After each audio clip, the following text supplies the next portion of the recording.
মরহুমের কবর জিয়ারত করেছি আমরা নামাজের পরে, কিন্তু এখানে কিছু আমাদের কথা আছে। এই কবরটি অনেক অবহেলিত অবস্থায় রয়েছে।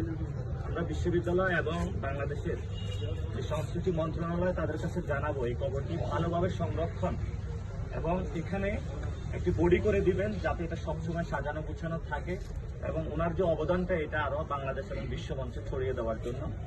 সাথে সাথে ভাষার যারা শহীদ হয়েছেন আমরা রাতে তাদের প্রতি শ্রদ্ধা নিবেদন করব। আল্লাহ তাআলা যাতে তাদেরকে জান্নাতের সর্বোচ্চ মাকামে স্থান দান করেন এবং সরকারকে অনুরোধ জানাবো সকল ভাষার মর্যাদা দিয়ে সাথে সাথে বাংলা ভাষা অর্থাৎ ভারতীয় কিন্তু এগ্রেশন আমাদের উপরে আছে বাংলা ভাষার উপরে। তো আমরা কিভাবে বাংলাকে আরো সংরক্ষণ করতে পারি সরকারকে এটা উদ্যোগ নিতে হবে। শুধু কিছু প্রতিষ্ঠান রাখলে হবে না, যে আন্তর্জাতিক মাতৃভাষা ইনস্টিটিউট বানিয়ে রাখলাম এবং বিভিন্ন জায়গায় কিছু প্রতিষ্ঠানগুলো ওয়ার্ক করতে হবে, অর্থাৎ সরকার যে প্রতিষ্ঠানগুলো রয়েছে সেগুলো কার্যকরের জায়গায় নিয়ে আসতে হবে। তাহলে আসলে আমাদের বাংলা ভাষাটা সার্থক হবে।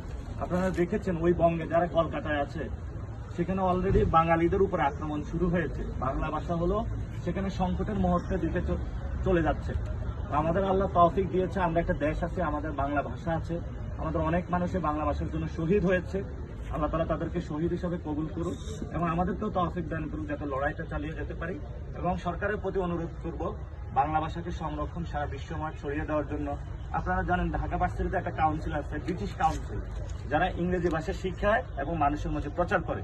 তো আমাদেরও এভাবে হলো বাংলা হাউস বিশ্বের বিভিন্ন জায়গায় হলো এস্টাবলিশ করতে হবে, যাতে হলো ওইখানে আমাদের যারা ডায়াসপোরা আছে তারা সেখানে বাংলা ভাষা চর্চা করবে, তারা যাতে ভুলে না যায়। বিদেশে যারা আমাদের যারা পরম্পরা রয়েছে যারা বিদেশে যাচ্ছে তারা নতুন জেনারেশন তাদের কাছে বাংলা ছড়িয়ে দিতে হবে এবং সেখানেও বিদেশিদের কাছেও ছড়িয়ে দিতে হবে যে বাঙালির যে ইতিহাস মর্মগাথা বীরত্বের যে ইতিহাস সেগুলো ছড়িয়ে দিতে হবে। সেই উদ্যোগটা নিবে বলে আশা করি আমরা ইনশাআল্লাহ। সরকারকে সেই অনুরোধ আমরা জানাচ্ছি। আর সবচেয়ে বিশেষ অনুরোধ ডক্টর মোহাম্মদ শহীদুল্লাহর এই কবর যাতে সরকার বিশেষভাবে উদ্যোগ নেওয়া হয় এটি সংরক্ষণের। খুবই অবহেলিত অবস্থায় রয়েছে। এটা আপনারা সরকারে যারা আছেন এটা আপনারা বিশেষ করে উদ্যোগ নেবেন। আর আজকে ছাত্র শক্তি ঘোষণা দিয়েছে তারা এটা পরিষ্কার করবে এবং এটা তারা একটা সংরক্ষণের উদ্যোগ নেবে ইনশাআল্লাহ। আমরাও মাঝে মধ্যে আসবো, এটা পরিষ্কার করে রাখবো, তবে সরকারিভাবে হলে এটা ভালো হয় ইনশাআল্লাহ। ধন্যবাদ সকলকে। আসসালামু আলাইকুম।